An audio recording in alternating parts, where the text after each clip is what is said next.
家好，我是唐湘玉。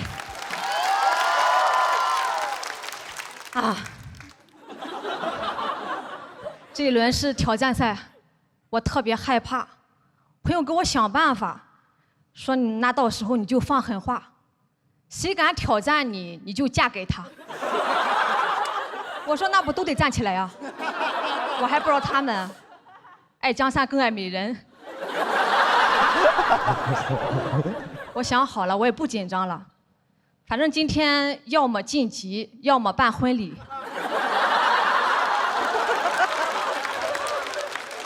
肯定都是喜事儿。大喜的日子里，咱们聊一聊父母。哇，好顺呀！我经常在段子里吐槽父母，我也问过，你们会介意吗？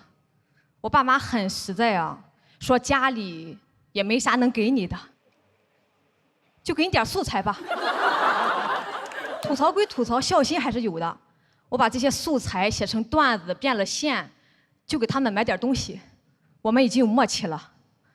去年我给家里买了一个高档按摩椅，我妈妈吓坏了。你又把我骂成啥样了啊？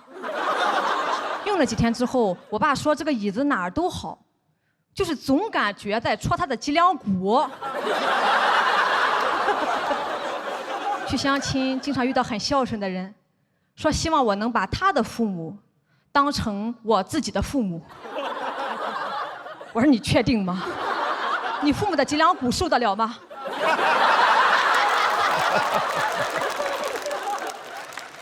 家里也不图我什么，这些年对我就2个心愿：一，考个公务员；二，找个公务员。排名不分先后。但我至今都没有做到。我爸爸的眼睛里现在已经没有光了。他说走在路上都感觉人家在笑话他。我很想知道这个人家到底是谁家，为什么这么多年不肯放过我爸爸？其实，在我们村里啊，最大的不孝就像我这样，30了没有稳定的工作，也不找对象。我现在回去都不敢多逗留，往村口一站，那就是顶流，就是舆论的漩涡。什么单身狗已经是好听的了，据说我现在已经离过2次婚了。更离谱的是，因为我跟黑灯关系好，说我跟一个盲人在一起了，眼神不好才看上我。黑灯下的火速澄清，我没有看上你，我都没有看见你。我妈说不行，得回来，得亲自打破这些谣言。我就回老家跟着吃了一个席。哇，那个席上的每一个人都能审判我，那都不能叫开席，那叫开庭啊。他们那个眼神啊，就是你怎么敢的呀？你怎么敢活得这么爽？有个大爷话都说不利索了，还要坚持当审判长。他说我现在20、30潇洒，40、50肯定后悔，70、80老了瘫了没人管，几句话概括了我一生呀。我说大爷，你保重身体吧，等我到了70、80，你来管我。他说我哪能管那么远？我说但你管得快呀。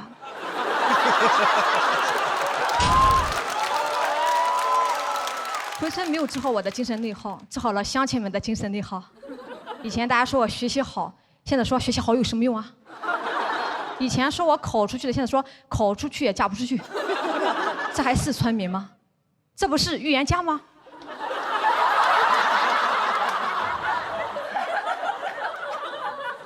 那个席上大家对我的评价就分成了2派啊，一派叫读书读傻了，另一派叫读书读野了。别人是又蠢又愚，我是又傻又野，怎么听都不像好话呀。那还好没读博士，要不然就是傻野博士。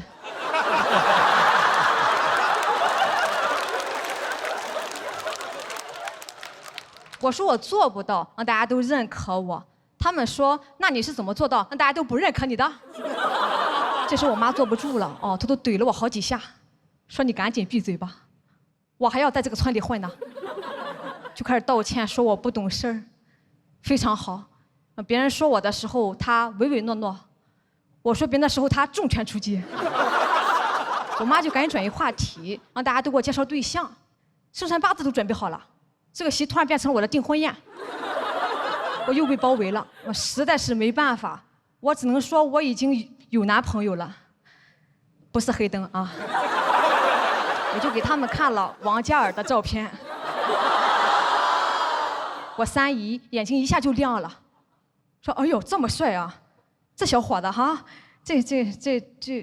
这不是王嘉尔吗？他眼神也不好了。”星星，你眼神最好。我知道大家都是关心我，想让我早点遇到那个对的人嘛。我也希望这个人你赶紧出现吧，要不然等我火了，咱俩就对不上了。好，谢谢。好美呀，好美好美。我好美是吗？那你养我呀？啊，怎么场子突然变得这么的有点悲伤啊？没有关系，我这一篇是纯骂人，没有任何意义啊。大家好，我叫唐香玉，我平常的工作除了说脱口秀，也做短视频。短视频呢，经常会遇到一些争议。最严重的一次是我吐槽了宝宝碗。宝宝碗在网上还挺火的，大家知道吧？知道。啊，就是有一些情侣吃饭，俩人点一碗，男朋友拿个小碗给女朋友分出一口，有的还炫耀，说没有被偏爱过的女生不会懂。谁没有男朋友做的宝宝碗，谁就是没人疼，啊，这太好笑了。我就发视频吐槽了这个事儿，谈个恋爱的还吃不上饭了呢。结果在网上被骂了整整2天，说我见不得别人幸福，缺爱，心理变态。更离谱的是骂我寡妇，长得克夫。我说我咋找不到老公呢？哦，已经被我克死了呀！还艾特男朋友来骂，骂贼难听。我说你再骂，我就克你了。我不光克我自己的夫，我还克别人的夫，我人尽克夫。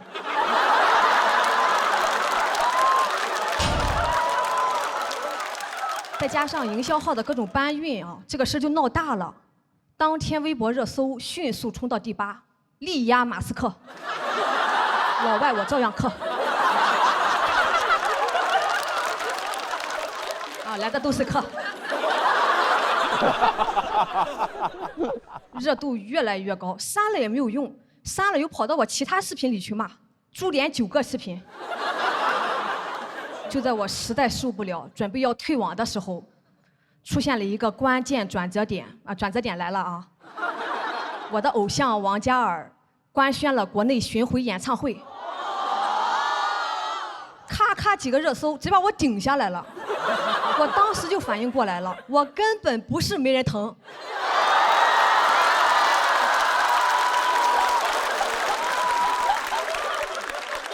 没有被偏爱过的人不会懂。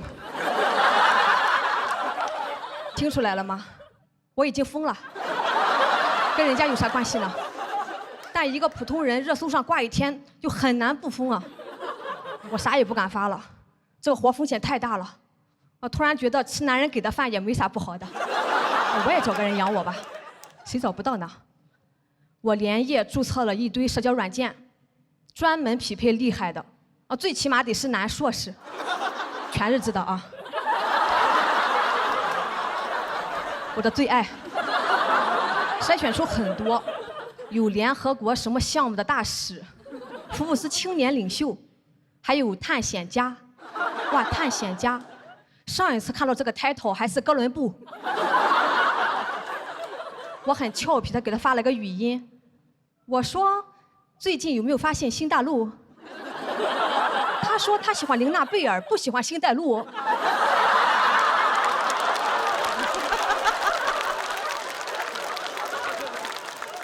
这样的口音条件，我俩还聊了3天。第3天，他就想来我家探险，我都不知道我家有危险。我说那你能不能救救我？我把热搜发给他，他说对不起，打扰了，你别挂我可以吗？只有一个弟弟没有退缩啊，还得是年轻人啊。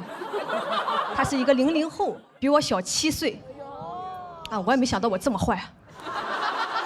弟弟虽然年纪不大，但特别 man， 可以说是一个小小男子汉。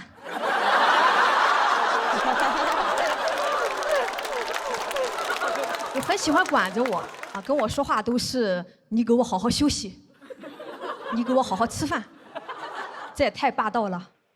马斯克见了也得叫声总裁啊。直到有一天他跟我说，你给我买双鞋吧。我说那我还是给你好好吃饭吧。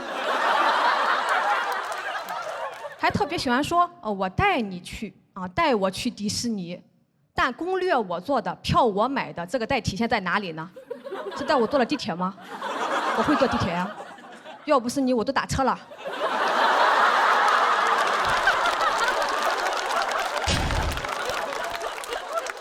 就甚至我朋友圈发过的旅游的照片，他转发给我说下次带你去。你们可能我发了是我去过了，我又不是偷的别人的朋友圈。行，那你带就带吧，我看你怎么带。哦，全程就给我买了1瓶水，哦，原来是小额贷啊！没有这瓶水我就渴死了呢。我说你可别再带我了，我现在都害怕，将来你走的那一天，会不会也要带我一起走？他说这就是一种说法啊，不重要，重要的是在他面前，我可以永远做一个小女孩。这也太宠了吧！但现在这个小女孩要自己养小女孩。还要养你这个小男孩，好像比我当独立女性的时候还要独立啊，甚至有点为母则刚了。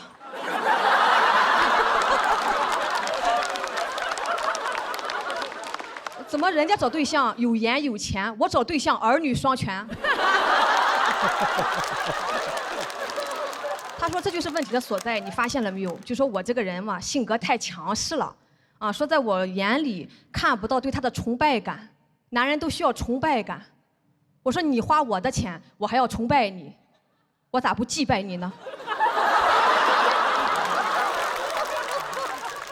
小小年纪咋爹味这么重呢？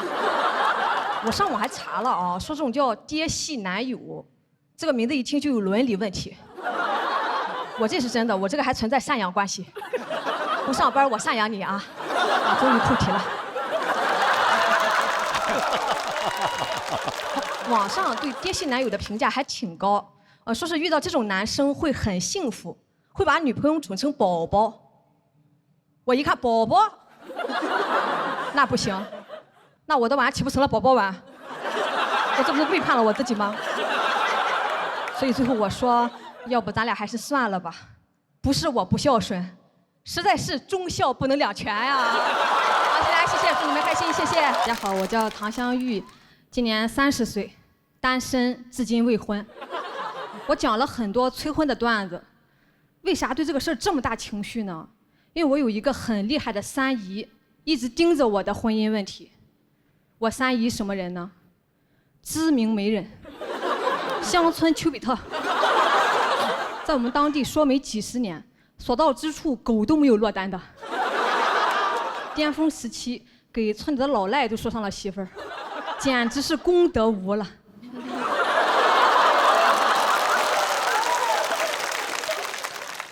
但我一直不找对象，很影响三姨的口碑，所以他现在是个男的都先介绍给他外甥女，不管有啥毛病。太厉害了，我觉得他已经不能称之为媒人，他是猎人，狩猎范围相当广，既能给我联系到上海外企的白领。又能给我找镇上2婚养牛的，养牛挺好，2婚也可以，主要我小时候被牛顶过，受过伤。他又长得咋说呢，跟牛魔王一模一样，长得太敬业。三姨劝我了，说你别挑长相，人条件不差。我说那是啊，将来带出去，谁不说一句你对象是真牛？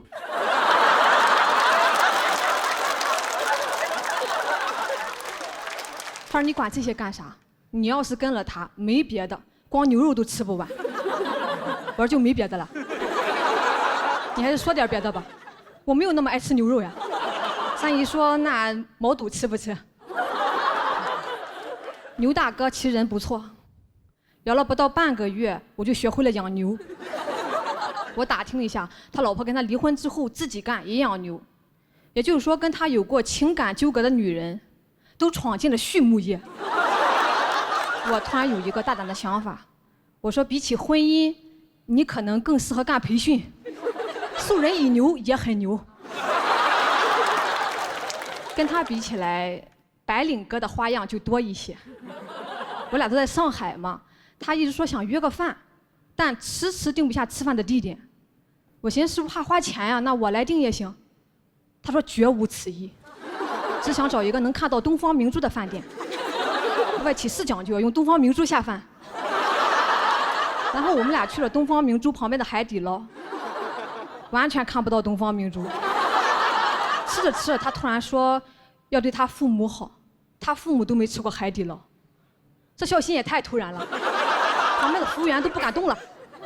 完了，我也没有服务过我的父母，当时就要买火车票回老家给父母洗脚，做美甲。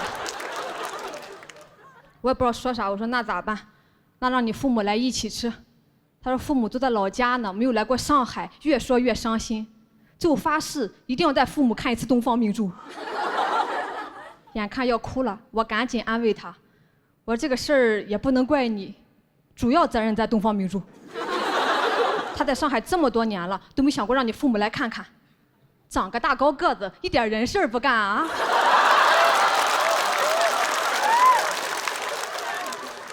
当天晚上就把我拉黑了，把3姨也拉黑了。3姨气坏了，说人这是孝顺，你挑啥？我说跟他在一块儿，我觉得我不孝顺。他爸妈没看过东方明珠，我爸妈还没坐过航空母舰呢，这去哪说理去？太伤人了。好不容易有一个男人愿意把心掏给我，居然是孝心。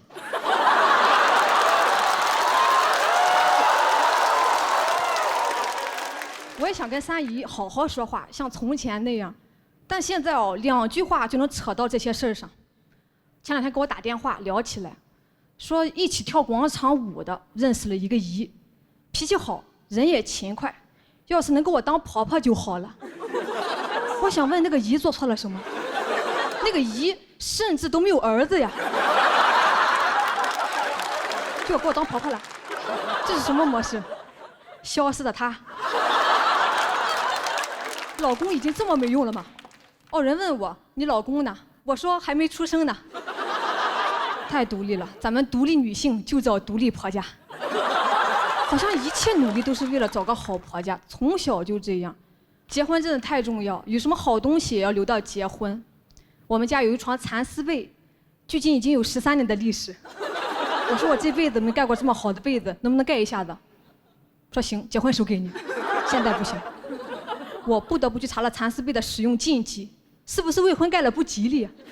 什么蚕这么厉害？哦，脑蚕啊！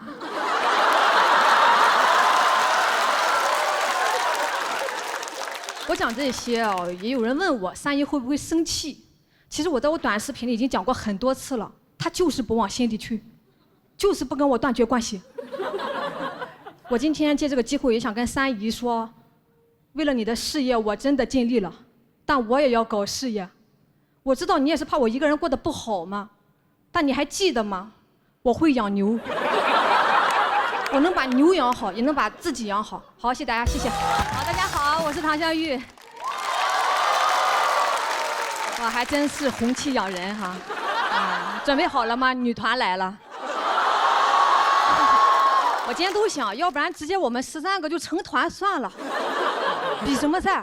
这个比赛把我搞疯了，我虽然进了，但我每次分数都不高。上一轮我就觉得是时候拿出我最好的段子了，玩什么田忌赛马，我要惊艳所有人，可太惊艳了，倒数第一。下台我就哭了，当时黑灯在我旁边，他也没说啥，默默地去给我拿了饭。平常都是我给他拿饭，我哭得更大声了。这什么行为？乌鸦反哺！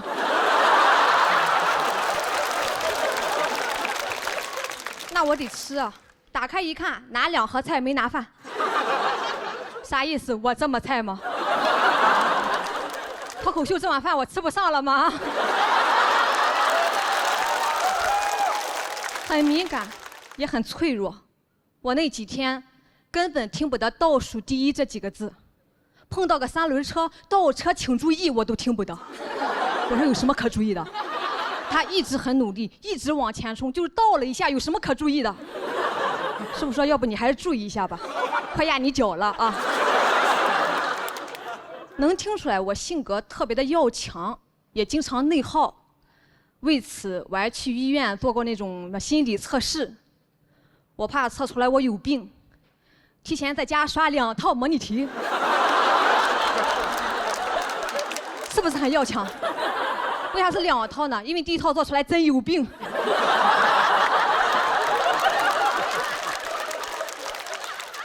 医生就说了，说你放轻松，你要知道你没有那么多观众。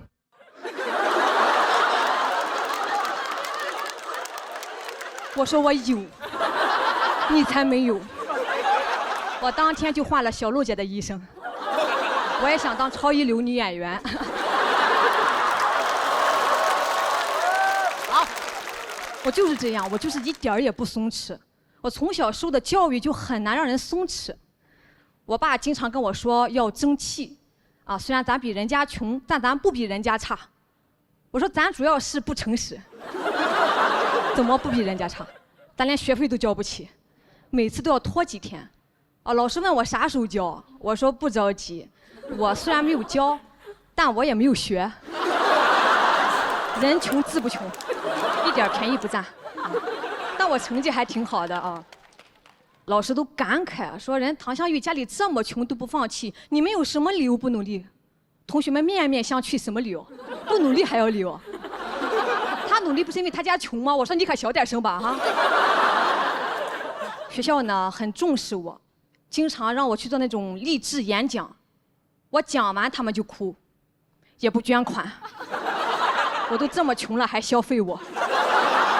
青春期的自尊心格外的强，我就下定决心，我好好努力考第1名，让人家忽略掉穷这个光环，都已经是个光环了。我发了很多奖状，还上了报纸。结果那些奖状和报纸都要强调一句家境贫寒，我越努力我家越贫寒。有一些为了煽情写得很夸张，几乎把我写成了孤儿。我爸看了报纸说，咱家这么惨吗？我说爸你知足吧，下一篇都没有你了。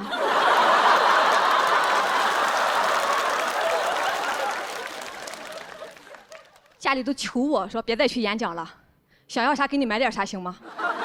那我就不客气了，我要了一件棉服，有毛领的那种。毛领子什么概念？我们班花就穿毛领子的，我天天穿。开春我不是班花啊，开春了太热，把毛领子卸下来，缝在校服上也要穿。那时候就有人开始传，说初3有一个座山雕。很时尚，这就是我的青春。我的青春也不是全是伤痕啊，全是伤痕。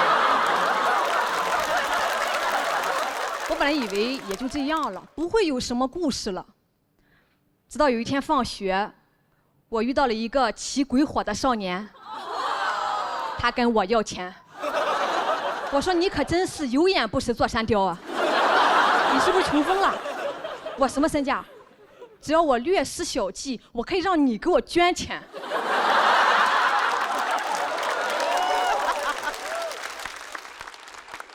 他当时那个表情啊，就是这个女孩好特别，见过横的，没见过又穷又横的，被我怼得面红耳赤，整不会了。我骑上摩托这么穷就跑了。我说你说谁穷？我3轮车嘲笑我，摩托车也嘲笑我。1周之后，他来跟我表白了。这有什么好意外的？流星花园没看过吗？像我这种贫穷、倔强又耀眼的少女，一定会引起道明寺的注意。唐三太。表白很用心啊，用的是当时最流行的方式，围了个心形，点蜡烛，很浪漫。但用的是家里停电时候那种白蜡烛，起鬼火还点鬼火。老远一看，我寻思跨火盆呢，毛领子差点给我点了。我没有答应啊，肯定不能早恋，后果太严重，万一被发现了，全校通报怎么办？通报上又写家境贫寒怎么办？这事儿呢都已经过去很久了，距离上一次比赛也过去半个多月了，我已经好很多了，我现在非常松弛，能看出来吗？你能看出来吗？我一想通了啊，倒数第一怎么了？那至少还没有淘汰，3菜就算菜，还能继续比赛，还在桌上就有饭吃。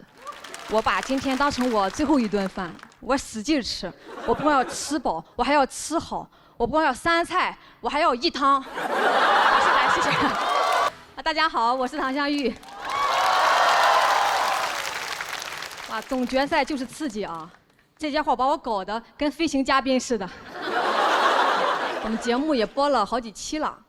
前几天我爸给我打电话，说现在镇上、县里、市里都在找我。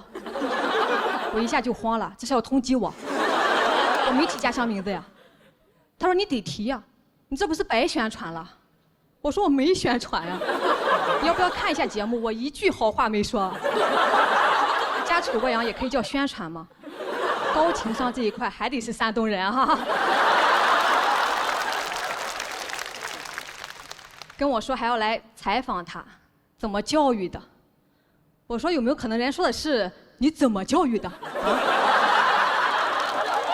是不是太自信了？就好比哪吒闹了海，龙王带着虾兵蟹将打上门了，李靖说我不接受采访，海鲜也拿回去，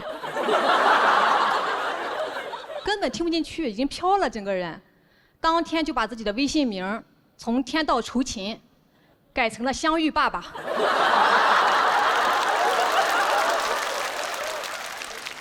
我说怎么着，爸爸，你不想努力了？反正家里觉得能上电视那就不是一般人，一般人得惹多大事才能上电视？我爸都让亲戚来我家看电视，看我比赛的视频，人看了半天说，哎，这不都是骂你的吗？他说没有啊，这不也有骂你们的吗？我还挺担心他们看到的，我妈也很担心，担心看到我火了，亲戚来借钱。我说咱先把借亲戚的钱还上，行不行啊？我们家族这一次也是异常的重视，拿出了最高礼仪，按照之前的约定，说每上一个节目，家谱上就给我加一个括号。今年在我名字那一行，加上了喜剧之王。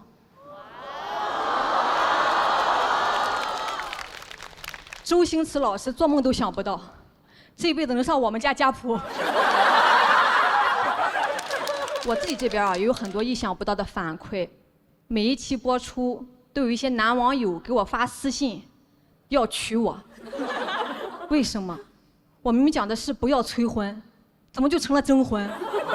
是咋理解的呢？就女生说不要就是要，他不会以为我在欲擒故纵吧？这都啥年代了？女生说不要那就是不要，不要不给我投票啊！啊，现在就投，我不要男票，我要票。当然了呢，也有那种很真诚的人啊，他说很喜欢你，但感觉驾驭不了你。听听这个用词，驾驭，我还以为离开职场我就不是牛马了呢，没想到到处是牛仔啊。类似的还有什么？好怕降不住你，你还怕降不住我，我都没怕磕不死你呢。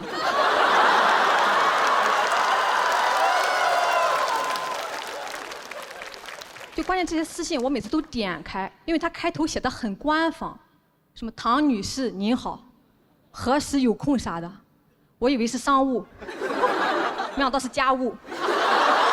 我好好给你演出，你想一出是一出。我做错什么了要当我老公？也不是不能商量哈，主要这关系发酵的太快了，一下子太甜我也接受不了，我还是喜欢自然一点，慢慢来，微微发酵就挺好。就像统一无糖春福绿茶，里面的绿茶创新采用微发酵工艺，带来温润自然茶香，真的是恰到好处。这个商务也是恰到好处。真的爱我你就给我商务，钱在哪爱就在哪。但是呢，我说实话哈，真的要说真的，我承认我也驾驭不了男人。你看我这么能，我也驾驭不了男人。你别说驾驭了，我有时候都理解不了他们。就前段时间流感的时候，我看到了一个很暖心的热搜，说老公误把酵母粉当感冒药给老婆喝。酵母粉是想把老婆也微微发酵吗？是怎么做到的呢？就黑灯都干不出这种事儿啊！有些评论更加的迷惑，说：“哎，算了算了，我老公也这样，我老公还给我喝过期的呢，这怎么还卷起来了？笨蛋老公爱上我。”更有甚者说：“习惯就好，大猪蹄子常规操作。”我最不理解“大猪蹄子”这个词，明明是一件很危险的事儿，为什么要说的这么糯唧唧呢？猪蹄子可没惹。不要丑化猪蹄子，人家没有这个猪脑子。但我不敢想象这个事儿如果是女人干出来的，评论区得是什么样？那可能不是大猪蹄子，那得是小金莲子。大郎，起来喝酵母粉了。咱们家做炊饼的，这玩意儿管够，多喝点儿。这么多年你也该发起来了。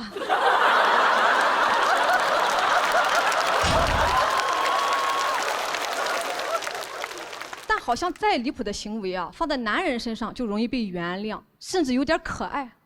但这是一种刻板印象啊，这是一种歧视，我觉得对哥哥们很不公平。我心疼哥哥，这就是在害哥哥。还常规操作，你不说他，万一他给自己喝，喝成了教父；万一他给领导喝，被领导捶得糯唧唧，你不心疼，我心疼。怎么办呀？这一期又表现得这么善解人意。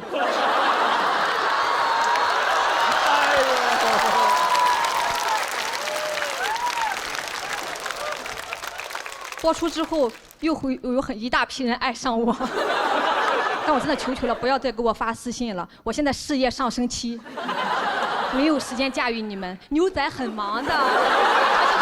谢谢。好，大家好，我是唐湘玉。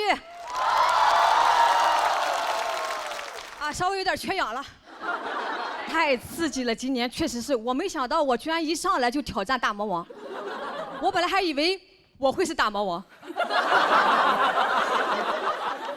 没事啊，能跟咱们珠心算神童打一场，我也算是走起来了嘛。哈哈，确实啊，我今年有很多新的尝试。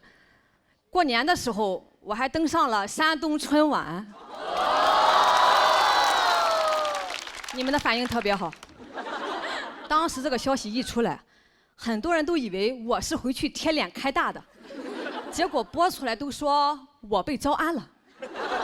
平常吐槽这不好那不好，一回去谁不说俺家乡好？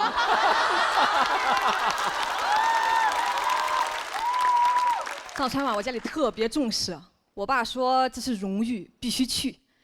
去之前给我下了死命令。不许说山东不好。我说我从来没有说过山东不好，我一直说的是咱家不好。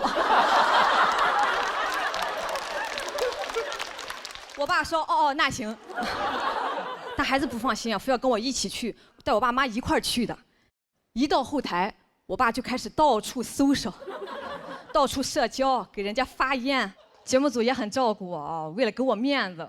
我上之前让全场大喊了10几遍“唐湘玉，唐湘玉，唐湘玉”，不用，就这么尴尬。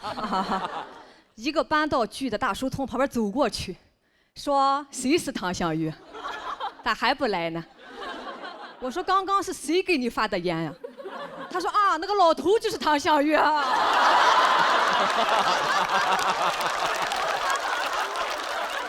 一句话差点把我噎死。我更紧张了，我一上台就开始打嗝，平均3句打1个。观众说讲的啥没记住，节奏是真好啊。录完我就直接回老家过年了。村长听说我回来了，来我家想要一些签名照。谁会随身带着签名照？我。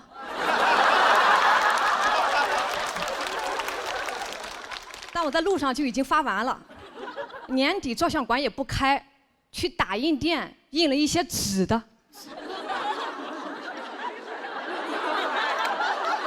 跟寻人启事一样。我何止走起来了，我都走丢了。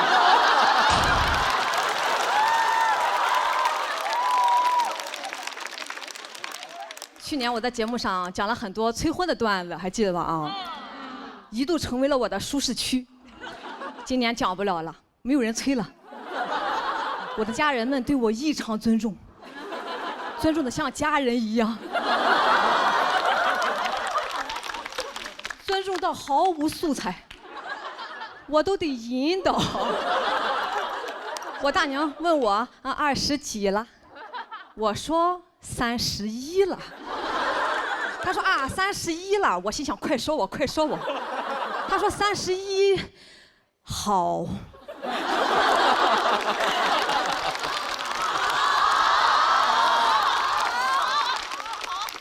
我说好在哪儿？她说好像要吃饭了，就死活不往下说了，小嘴巴就这么闭起来了。好不容易有人提到了婚姻问题，我赶紧打开备忘录开始记。我三姨疯狂使眼色，别说这个，别说这个，她嫌你。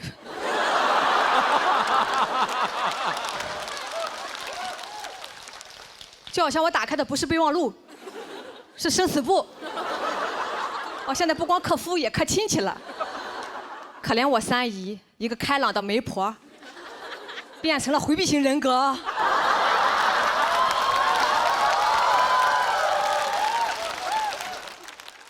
一上午一无所获，这可咋整？家庭事业我还平衡不了了，家庭平静了，事业瓶颈了。我悄悄问我爸，我说怎么今年大家说话都不难听了？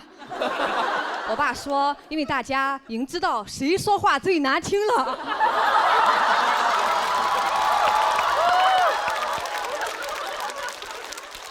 很多亲戚他是刷短视频看的我，短视频剪得稀碎，有些连梗都剪掉了，只留着我骂人的部分。所以有些亲戚他不知道我是在说脱口秀，单纯以为我疯了。我也没想到我一发疯，大家都正常了。吃饭之前，我大爷就我们家族现在权力最高的人，亲自过来问我：“你上哪一桌？”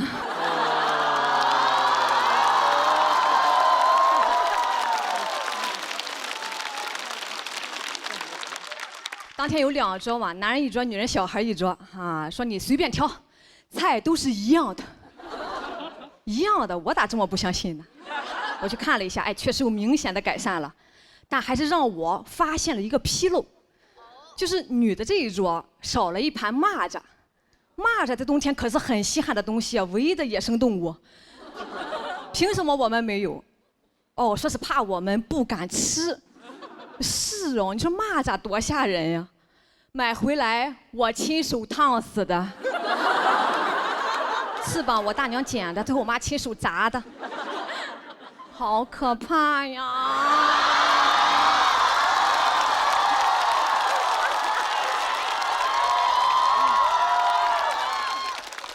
我们只敢做，不敢吃啊！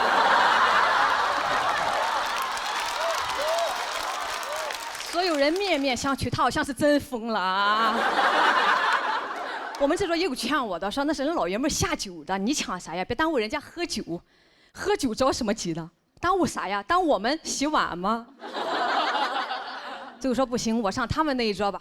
我说也可以，但你们不要抽烟，不要提想当年，也不要把酒洒在菜里面。他们说还是把蚂蚱给你吧。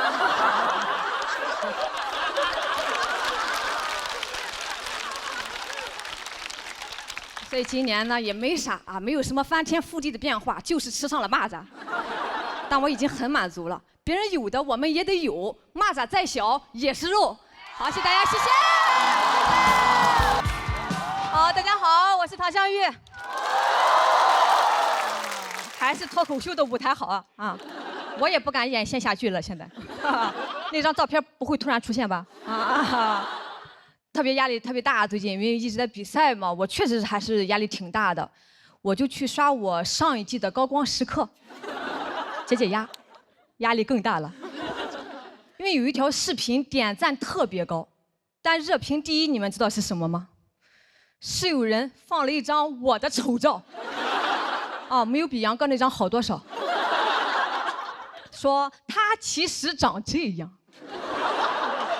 好多人帮我说话怼他，那咋了？关你啥事啊？人好笑不就行了吗？好像没有安慰到我什么呀。但我好好打扮一下吧，也有人不满意。说忘本了，好看了不好笑了。咋了？是粉底把笑点盖住了吗？他说你应该把心思放在业务能力，不然你再打扮也只是一个普通的小美女。我仔细想了一下，未尝不可呀。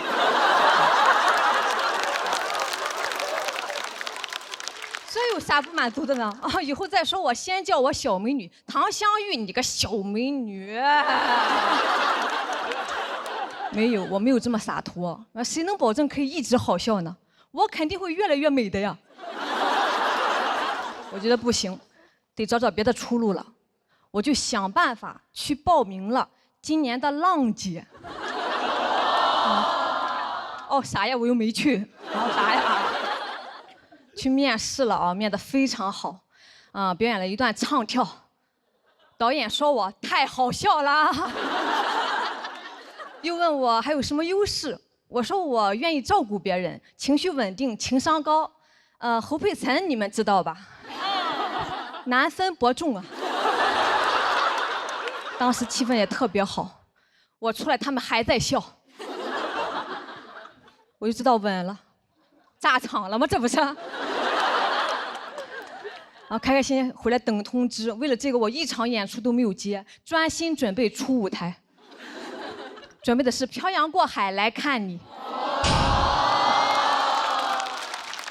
我和南瓜的定情曲。这是我的暖宝宝，不是卫生巾啊。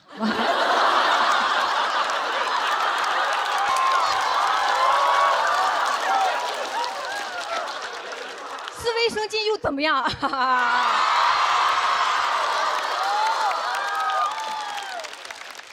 拿在手里了啊！南瓜不要担心我，我能挺住。就漂洋过海来看你。南瓜当时还说呢，说最近咋没见到你呀？我心想你以后更见不到我了，我要去浪了，漂洋过海来看我吧。相当膨胀，甚至爱奇艺咱们节目第2季，人来问我的时候，我还说那个先等一等吧，我最近喜欢吃芒果。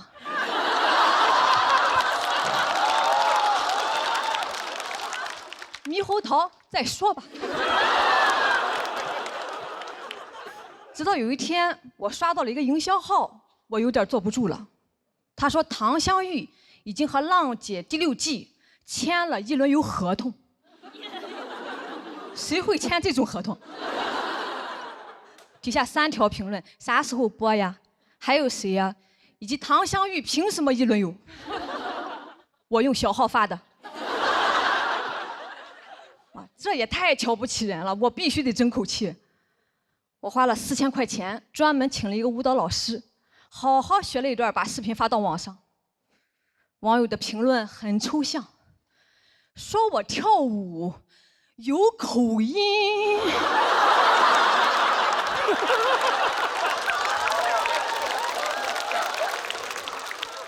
跳舞怎么有口音啊？俺是山东的。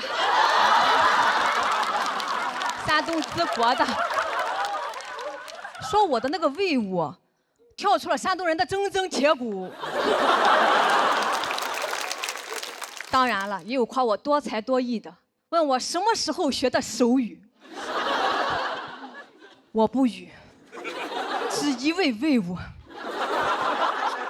老师说你找一面墙，用胸腹胯依次去顶它，你就学会了。我做了几个，怎么说呢？快爬上去了。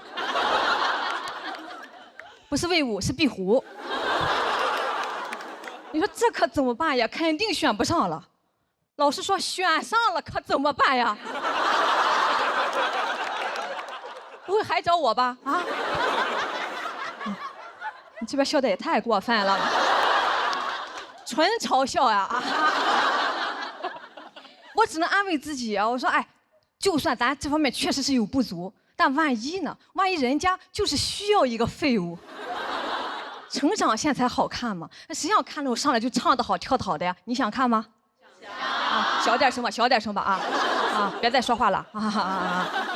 一直忐忑的等到了大年初8，我刷到了路透，人家已经开始录了，都快1公了，我还在村里吃席呢。一轮游不是得去吗？但我的判断也不是完全错的，至少佩岑姐选上了。心里很失落的还是就好想被人坚定的选择呀。我想了想，我很少被坚定的选择。我大学的时候去找兼职，有一个做礼仪的活儿，我很好心，我还叫上我2个舍友一起去。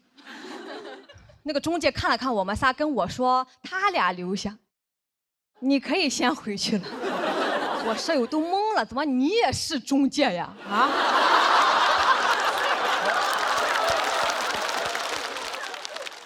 我想起小学的时候选秧歌队，选上了的站前边扭正经的，选不上的也不是不正经啊，就跟在后边搞气氛，演师徒4人虾兵蟹将啥的。我是最棒的，我演1个棒，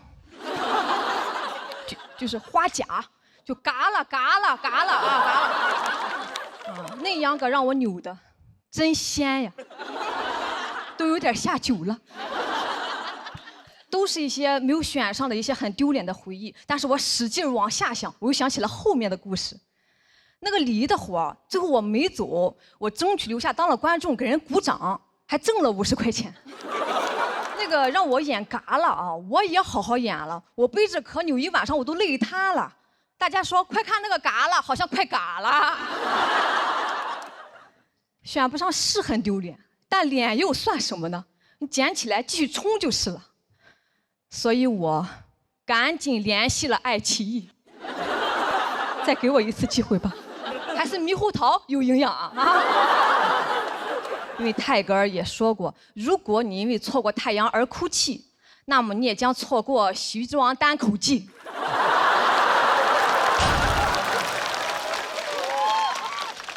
多好呀，至少游到第2轮了。我就是这样，有一点希望我都不会放弃，我就是要挣扎，风浪再大我也要威武一下。好，谢谢大家，谢谢，谢谢。好，大家好，我是唐湘玉，又来录节目了，非常开心。更开心的是，我前段时间去演出，有人在我演完之后表白了。不是跟我啊。你怎么还松了一口气呀？就是我上场前有个男观众来问能不能加一下这个环节，他有个喜欢的人，我说我都行，但你得想好，我的内容可能不利于表白。我有点冒犯，就多少会吐槽一下男生嘛。他说没事儿，他不一样。他说完这句话，我就知道他一样。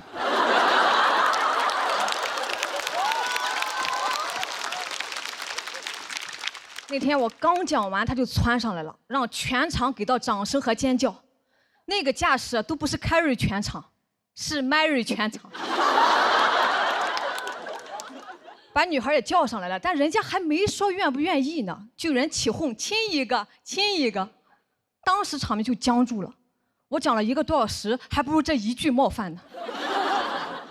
我看女孩特别尴尬，我又看男孩下不来台，他就不下台。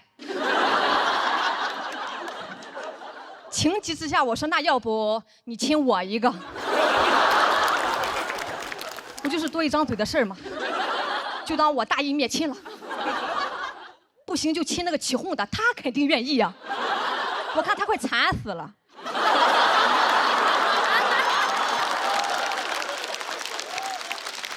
对吧？跟谁过不是过呀？哎呀，渴死我啦！我已经5年没有亲过嘴了，说出来又如何？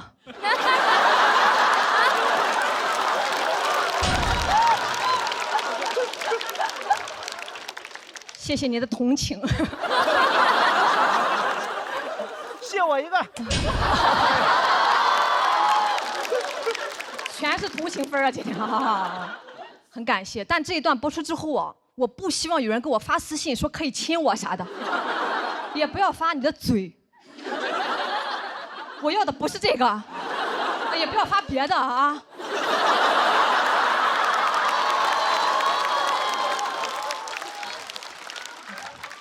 说不清了，说不清了，就是不用同情我，我也谈过恋爱的，有喜欢的我也会追。但是我追上了，我又想超过他，很容易就超过了。研2的暑假，我前男友说他要去学车，没时间陪我了。我说那我也一块去学呗。他说你不行，你没有方向感，你不用学，以后老公拉着你。啊，谁还会用拉这个词？啊，好 low 呀！你学的是拖拉机吗？以后是啥时候？你科目2挂2次了。以后在这个驾校里拉着我吗？你许我朝朝暮暮，我陪你陡坡起步。到科目3更不得了了，晚上打电话就是给我讲发动机、仪表盘。那段时间我舍友都以为我谈了个飞行员。我本来我就严重的晕车，听不了这些，听都很想吐，可把我前男友担心坏了，担心我以后吐他车上，说以后坐他的车我得空腹。我就知道跟着他得饿肚子啊！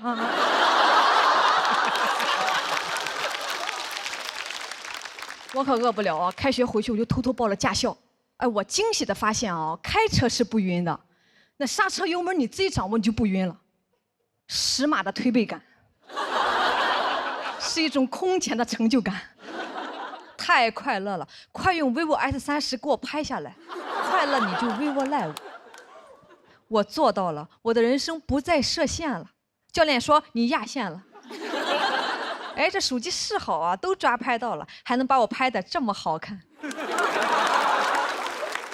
真的太努力了。为了比我前男友早考出来，那学期的选修课我都不上了，赢才是我的必修课。我啪甩出驾照的那一刻，他当时瞳孔都扩散了。啊，超过我了！我说嗨，一脚油的事儿。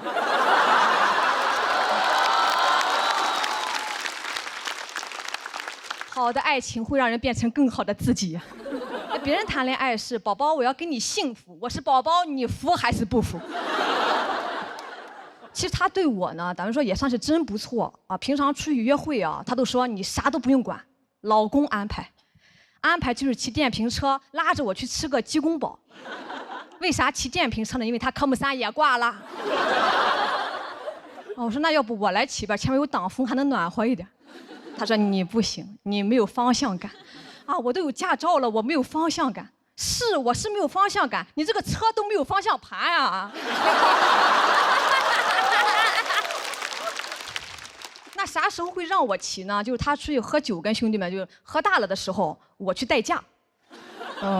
去2次就不太想去了，每次都喝到后半夜聊一宿，一个梗都没有，我就会忍不住接梗，这就形成了最初的开放麦模型。我一接就炸，哐哐炸场，一顿饭下来我专场都有了。好的爱情会让人变成更好的自己啊！但回来路上，前男友很不高兴了，连我的腰都不搂了，倔强的撑着车架子。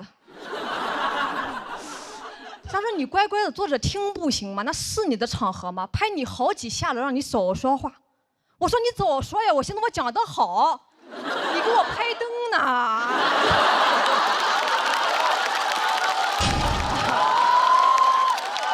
这才是拍灯啊！很快我就提分手了，他很难过，说从外形啊各种表现来看，满分10分，他朋友们给我打了5分，但他依然很爱我。我说你要真的很爱我，你就不会跟我说这个，因为我朋友们给你打了不及格。我都没好意思跟你说。我也是真不错，随便一表现就得了5分，怪不得后来我的专场在豆瓣9.5分。说出来太爽了。这些年吧，男人没留下，留下了一身本事，所以这一篇也算是一封感谢信吧。最近又想长本事了。正好有一个恋综联系我，但同时也想联系我的前男友，是那种在前任上的恋综，前任看着我谈恋爱，这也太刺激了。我想去，好久没骑电瓶车了。所以这一篇也算是一封邀请函吧。你在看吗？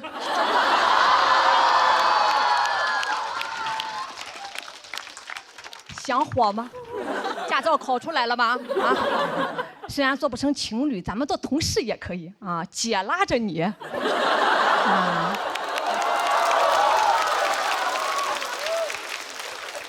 到时候你也是啥也不用管，你就乖乖的，你少说话就行了。好，谢谢大家，谢谢。大家好，我叫唐香玉。之前参加了脱口秀节目，当时我还是我们村里第1位女硕士。节目播出之后，现在是村里第1位女艺人。我们家族连夜修改了家谱，以前给我写的就是唐氏4子长女，连个名字都没有。现在给我改成唐氏4子长女相遇（括号上过脱口秀节目）。还说以后我每上一个节目就再给我加一个括号。照这个速度发展下去，将来很可能给我单独建一个祠堂。去相亲也有优势了，人家说我有车，我有房，我说我有个祠堂。家里还是在催我找对象，今年的形势更加严峻，连我弟都快结婚了。我爸愁坏了，他说你到底结不结？你不结，你弟还得结。我说他又不是跟我结，这都得赔一个吗？我现在还不想结，我妈说我知道你不想结，但你先结。问题是我跟谁结？他急了，你先别管跟谁结，你先结。我已经听不懂了，都说现在婚姻自由，没想到这么自由哈！这玩意儿都能预售了吗？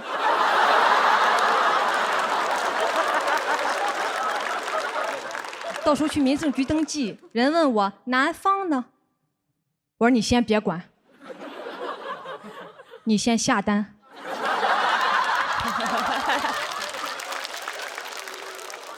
30个工作日肯定发货。家里很怕我将来没有人要，从小就给我预设了一个婆家。4、5岁的时候就跟我说，你不叠被子，以后婆家笑话；不会包饺子，婆家笑话。所以我从小就觉得婆家好像不是啥好地方。我从幼儿园就开始恐婚了。那时候你要跟我说狼来了，我一点都不害怕。你要是说婆婆来了啊，那我就想从学校里逃学，也得回家叠被子，一边叠被子一边包饺子。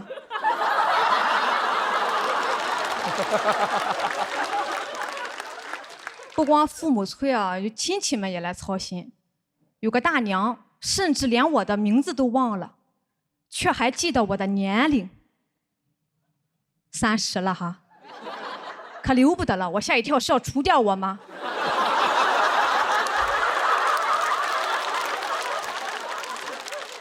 他说再不找，就真的没有人要了。我说那你就除掉我吧。还有人来提醒我，你弟的媳妇儿将来进了门，以后你就是外人了，你知道吧？我只知道嫁出去了是外人，怎么嫁不出去也是外人？我到底是哪里人？里外不是人。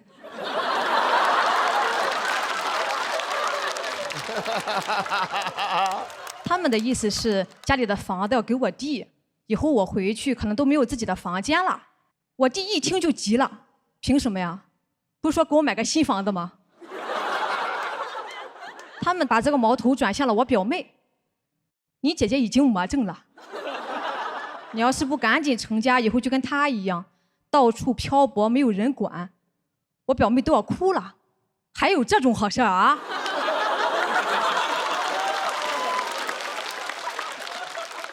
现在她当场发誓要成为村里第2位女硕士。啊，生育率没帮上忙，升学率我带起来了。我说表妹，你千万别害怕，没有家不要紧，咱还有个祠堂呢。你也别叫我表姐了，叫我堂姐。